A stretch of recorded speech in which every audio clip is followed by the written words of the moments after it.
Hey, welcome back everyone to the Restaurant Rockstars podcast. Really excited today because a few weeks back I interviewed Mr. Chris Rumpf, and he's the president of a company called FLYGHT. Whatisflyght.com. And there are so many different POS options out there today. And what really sets this apart and what really sort of struck me as a benefit was Chris's company doesn't just focus on POS. It's a whole technology one-stop solution for your restaurant. But we're not going to talk about that today until the end of the podcast. I'll give you a little bit more information, or Chris will, about what FLYGHT is all about. Today's episode is really about demystifying the minefield out there that is credit card processing. When I ran restaurants years ago, I switched processes numerous times. Lots of promises were made. You could never really tell what the fees were really all about. You were promised one percentage and you got something else at the end of the month, and it was just baffling. So Chris is here to, like I said, demystify the process. Thanks for joining us today, Chris. Welcome to the show. Thanks for having me again. Awesome. So let's talk about credit card processing. Obviously, there are numerous providers of processing services, and FLYGHT is also a processor. So you make it simple. That's part of that one-stop technology solution I talked about. But what should operators out there be looking out for, or how can we best make this whole process more understandable for, people that are just getting into restaurants, or they've been veterans and they've been in the business a while and they're just looking for a better processing solution at a reasonable cost? Because obviously, it costs you money every single month to process credit cards, and that costs you more depending on, whatever percentage you're offered. And the more credit cards you process, obviously, the more it costs you. So dive into that. Depending on who you're processing with, things will look a little bit different, but the role of the processor is always the same, and they're going to do the same sets of things. And so because there are so many people that are out there that are selling processing, and it's become kind of a commodity over the last several years. And so you can have someone offering the same product, the same services, but they're charging you 3, 4, 5, 6 times what someone else would. And so there's a wide disparity there. And the reason that they're able to do that is because on the statements, things look different and things are hidden and they're difficult to understand. And so, the only way to make sure that a business is getting a good rate is by understanding what statements look like, and understanding how to read those, and understanding how the processing network works, where the funds are going, and what it takes to actually process a credit card, and who's taking that penny, so to speak. And so I have a couple of statements here that I can kind of walk through to show you some different types of pricing, give you some examples of where to look in easy places to see if you're being taken advantage of or not. And then, hopefully leave you with a little bit of better information than when we started this, so that you can make a better decision on where you're at or where you're going. Because even when you are shopping a credit card processor and getting a proposal from someone else, or sending your statement in, the response that's coming back is going to be skewed, right? Absolutely true. I've seen it. So it's really important that you do your own research. Yeah, there's no substitute for research on any of this stuff. These are major decisions that affect a lot of money by the end of the year. And, it's all about rising costs in this business. And we're always looking for ways to just stay on top of the curve, ahead of the curve. And this is one big deal that you can really, either make or break, your monthly P&L, you might say. So I'm really glad you're going to show us this stuff, Chris. Take it away. All right, perfect. So I'm just going to share my screen here.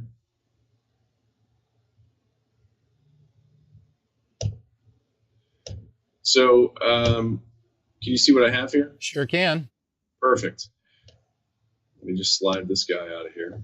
So this is a very basic example of what's called tiered pricing. And there's two major pricing types. One is called tiered. One is called interchange.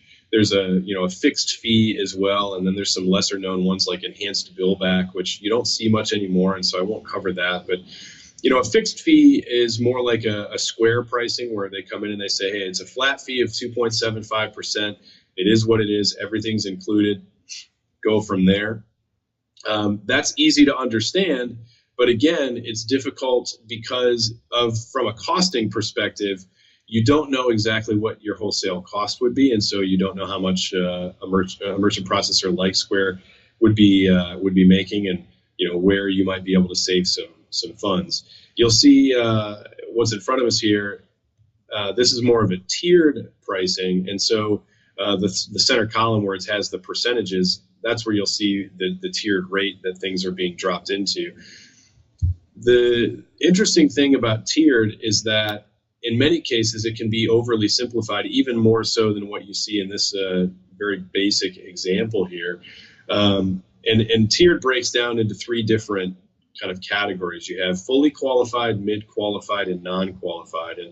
And what you'll end up finding is that people will be quoted the fully qualified rate, but they won't be quoted, or they won't see the surcharges for the mid-qualified and the non-qualified transaction. And just to define those, each processor can define those themselves. And so my definition isn't necessarily on par with everyone, but it's fairly close. A fully qualified transaction would be card present, meaning you handed the card physically, you swiped that card or entered the chip in that card, and that everything was a match, zip code and all that other stuff. And you'll see here there's 1.8% up at the top with those four transactions like that.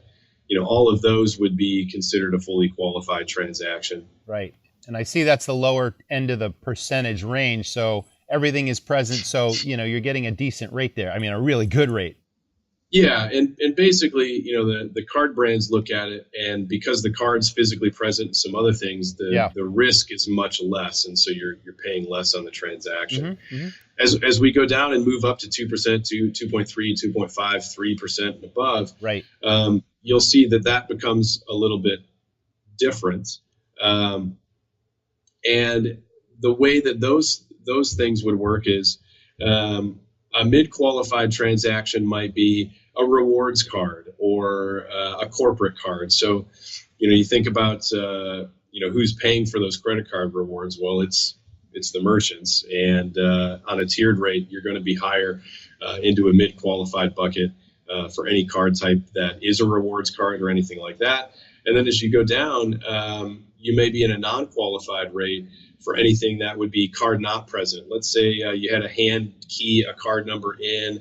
Let's say that you didn't enter a zip code on a phone transaction or something like that. That could be a non-qualified transaction. And so you'll be surcharged higher there. And in many times, the non-qualified is between 1 and 2% higher, and the mid-qualified transaction rate is between 0.5 and 1.5 percentage points higher. And so, that's kind of where that would play. It's difficult to understand where those margins are and what you could save on a tiered rate, just because you're not able to see the individual card types. You'll see on this particular example, you do have some card types on the left-hand side, but many times on a tiered rate, these will all be grouped together. So you see these top 4 lines here that are all 1.8%. Yeah. Instead of having these listed out as a MasterCard Merit 3 debit or something like that, all you would see is qualified transactions. You would have the total of about $3,700 worth of transactions. You'd see times 1.8%, and then you would see the total on the right.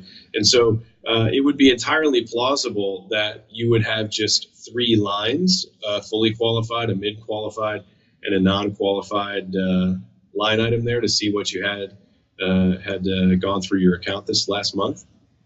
And so it's certainly difficult to understand what those wholesale costs are.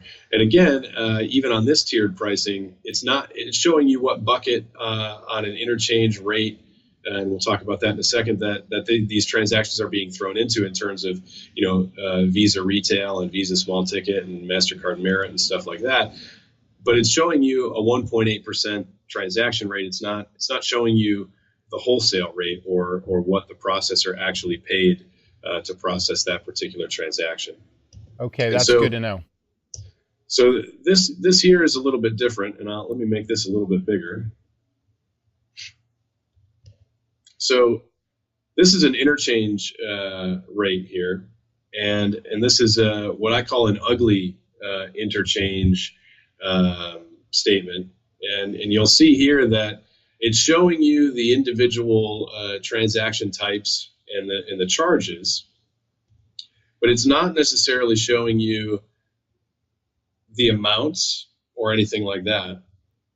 And so you look at here where it says MasterCard restaurant debit, interchange charges of $42.83, but it's not showing you what that percentage was. So this statement is definitely kind of being hidden here, correct? And then you'll see down here under the service charges, this is offering a discount rate of 0.00606. That's actually 0.6%. So it's be 0.606%. And this is generally what the processor would be profiting on their side. So just to make an assumption that if your interchange charges were 2% flat, this sales discount here, which I always find hilarious that it's called a discount because you're paying for it.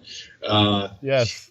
This would take you from 2% up to 2.6% on what's called an effective rate. And so, just to back up, because I'm using a bunch of ridiculous terminology, interchange is basically the wholesale rate. And so, there are hundreds of different interchange categories, and both MasterCard, Visa, and Discover, they publish those rate tables, and the rates on interchange.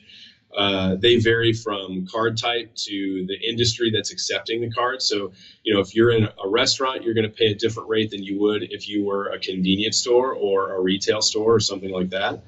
And then also the card itself. So all of those fall into different buckets and different rate categories.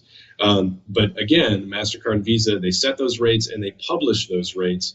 It's sometimes difficult to match things because you might not be able to go to the MasterCard kind of rate table and find MasterCard Enhanced Merit 3 base. And so you have to do a little bit of deciphering there because this rate category name that you're seeing here is what the processor calls it, not necessarily what MasterCard calls it. Sure. And so it can become more difficult there. But there are ways to go back and look at those things. And in some cases, it's possible for processors, because things are unregulated in this industry, it would be possible that, this Enhanced Merit 3 base, it's possible that it's only costing the processor $50 even for that transaction, and then they're upcharging the interchange here and just kind of hiding that a little bit. And so it's always important to make sure that you're going back and looking at what those rates would be on a wholesale basis to understand if you're being taken advantage of or not. And then as we go down with Visa, it's the same type of thing. And then where they're charging, 0.6% on a service charge for Visa as well. And then they're charging just over 0.5% for Amex here. And as you see that, going down as well. And then they have some additional fees here. This is a favorite fee of almost every processor that exists. Non-receipt of PCI validation. One of the things that the card brands and the PCI Council came down with a few years ago was that level 4 merchants, which is anybody that's doing less than, I think, $1 million in transactions a month. Forgive me for not knowing the right number there. But a smaller merchant, they have to self-certify doing a self-assessment questionnaire, SAQ, every year. And processors are really good about sending a really small print in your mailed statement that no one really looks at, right, that says, hey, here's the link to go do your self-assessment questionnaire. And then if you don't do it, they charge you $20 a month for not doing it. And that works out to a pretty hefty amount when you can imagine the number of merchants that a processor might service on an annual basis, $240 a year. And then this particular statement has some gift card transactions at a quarter a piece. So Wow, that's the just small kind of, print. Oh my God. I never heard of that. So that's a key nugget of information right there. But what blows me away by looking at this statement? I mean, you're looking at 30 individual charges for Discover and for, Visa and for MasterCard, and Amex seems to be less because apparently less charges were processed through Amex on this statement, I'm thinking. But I mean, who's got time to go through this? One thing that strikes me, Chris, is there a place on this statement, or is it a requirement on any statement that the processor provide you with the total sales volume that were charged on credit or debit cards? Is that on there anywhere? yeah, it's on here. It should be on every statement. And Yeah. here, it's up here. Oh, okay. Near the top. And so you can see exactly Got it. what you have. So this particular merchant in 1 month ran about 276,000 and through their processor. Mm-hmm. But again, it'll show you what was deposited into your bank account by the day here. That's what we're looking at now. The problem is that it's not necessarily showing us what the volume was for MasterCard Small Ticket or MasterCard World Elite and what was being charged from an interchange fee for that. And so it would be possible that this particular processor, with this top line item here of $14.35, maybe that only cost them $10 and they were pocketing an additional $4 and not showing that. So they're pocketing $4 here, and then they would be putting another 209 and 283 in their pocket there. When a processor quotes a business a rate, let's just say, you contact a processor, you're shopping around your processing, and you're obviously looking to get the best rate that you can, and you're looking for a quote, and the processor says, okay, send me your last 2 or 3 statements, and I'll go through the whole thing, and then they'll come up with a rate. So they're literally looking at all these little line items, realizing that this is your typical business month to month, and then they're going to try and beat that rate by ever so small a rate, but then there's still possibilities of other charges besides what are on your current statements. Is that correct? Yeah, you're definitely hearing it correctly. Okay, good. Now, I guess what I used to do, and what strikes me from looking at this statement is I just asked you that question about the total, sales volume charged on cards. So you can simply divide what you were charged at the end of that month by that total sales volume to give you the overall percent that month that you were charged. Is that correct math? Yeah, and when I said earlier effective rate, that's exactly what we would do. So on this particular statement, we would take the bottom number here, which is $7,162.44 in fees and transaction fees, and we would divide that by the 276,000 and change up here at the top. Yeah. Okay. Somewhere. And that's going to give you your percentage rate, your effective rate month to month. That's right. Interesting stuff. So what about negotiation? Is there any place where, I learned a long time ago in this business, you don't ask, you don't get. And obviously, your effectiveness in negotiating things can save you lots of money in this business. How flexible are processors on that sort of, what's the best? They offer you a rate. It beats your old rate. Can you guarantee, are there any guarantees in this business? Because we really can't control the amount of unqualified transactions or the amount of bad, chip cards, and you got to manually keep, we have no control over the volume of those bad cards versus the ones that are totally risk-free. Yeah. But is there any room to, negotiate? So, there's if you can picture this as a pie, The interchange rate that's set by MasterCard and Visa is non-negotiable unless you are basically a Walmart, right? Okay. And good news. Those rates again are published online. All of the major card brands publish those rates, and so you can look and see what those are. If you are with a processor that is transparent and showing the truth about where your processing dollars are going and coming from, they'll show you something that looks more like this statement. And you'll see here, it's showing the same type of product description. This is, U.S. Business Transaction 1, CNP debit, but they're showing you the number of transactions, the per transaction rate, and then the the percentage and the swipe fee and the total for each of those rate categories. And so this is transparent, showing you the wholesale truth. So you have a U.S. purchase CMP. It was you swiped 2 transactions for $909. The interchange rate was 2.7% and 10 cents, which is a total of $24.76. On average, these interchange fees and the card brand dues and assessments work out to about 1.77% or so. You have a number of insurance fees and other things that tack on there, and so it's easy to look at about a 2% kind of average.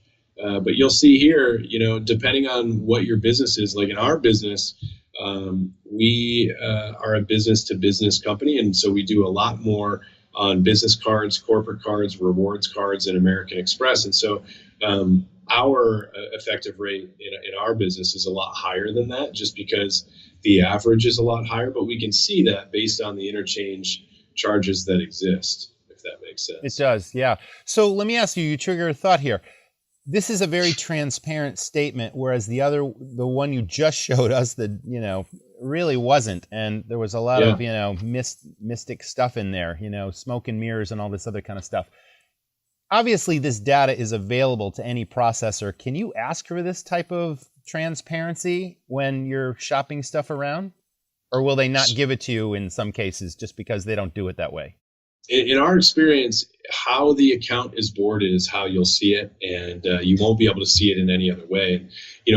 Many processors have the capability of doing all of these different things. Like the same processor could put you on a tiered platform versus an interchange platform, or they could put you on an interchange platform where they don't show the wholesale costs. And so it's important to have a statement that's showing something like what you're looking at now on the screen. If that doesn't exist, you can probably be pretty assured that someone is making more money than what they should be off of your business. Sure. Absolutely true. Yeah. I mean, that's something I definitely found out over years of doing business and processing cards. And, you got to get to the bottom of it. And this is either money in your pocket or it's money in the processor's pocket. Yeah. And so, again, it's really important to have this interchange system and have these rates listed out individually like you're seeing now. And just, one thing to note is that when you do this way, you're looking at exactly the wholesale cost, and then you can see exactly what you're paying your processor. And so, if you look on here, this is a different way to look at these things. These are all of the fees that would be charged in this particular category. And this discount one, this is the processor fee. So it's basically 0.1% or 10 points in the business. So instead of adding 0.6%, like in our first example, this is 0.1%. And obviously this processor is doing the exact same thing that the first one was. So it was just 6 times more expensive. Right? Absolutely right.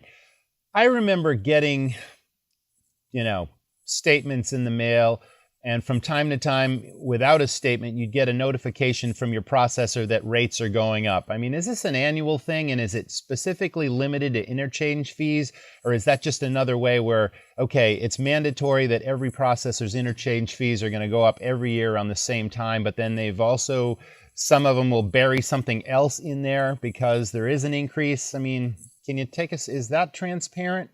Is that, regulated in any way? You know what I mean? It's not, because when you're getting that message, that's not a message saying that the interchange rates are going up. When you sign a contract with any processor, in that fine print, it basically says that whatever the interchange rate is what you're going to pay or more. Right. And so they already have the ability, as MasterCard and Visa increase or change their interchange rates, which don't happen often, by the way, that those will be passed on through this account. When you're getting a message saying, hey, the increase in the processor fees are going up, that's this number here, this .001, this 1/10 of 1%. So you're getting a letter, and they're basically then going to increase their profit margin on this line item.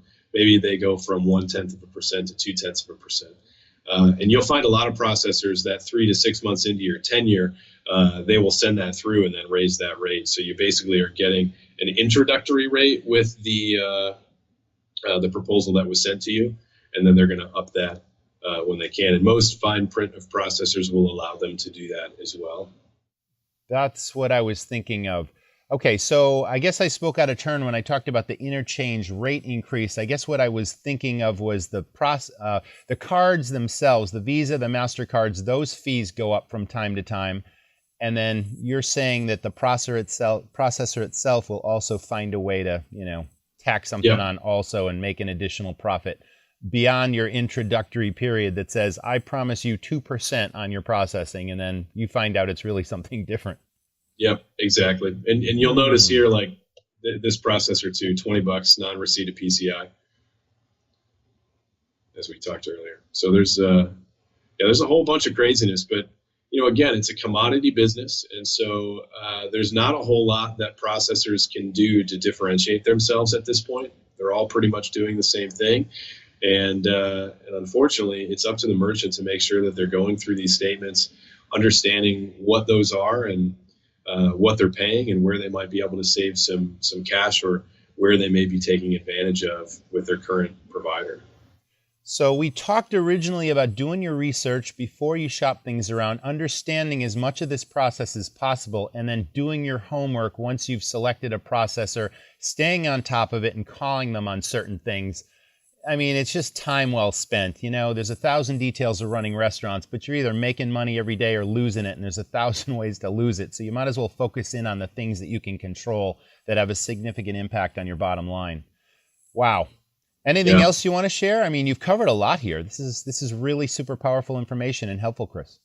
Yeah, the last thing that I would say is that if you've been with your processor for more than 12 months, that you should definitely take a look at this and definitely look at shopping and seeing where you're at. I can say happily that for our customers, we don't raise this discount rate after 12 months. It stays the same for the life of the agreement. That's just our perspective on things. But many cases, that's not the case. And so I think it's really important to look at that on an annual basis. It's very important to look at your effective rate. So take that total amount of fees and divide that by the total amount of volume that you're doing. Right. And, see where that falls. If it's fluctuating every month, there may be something there.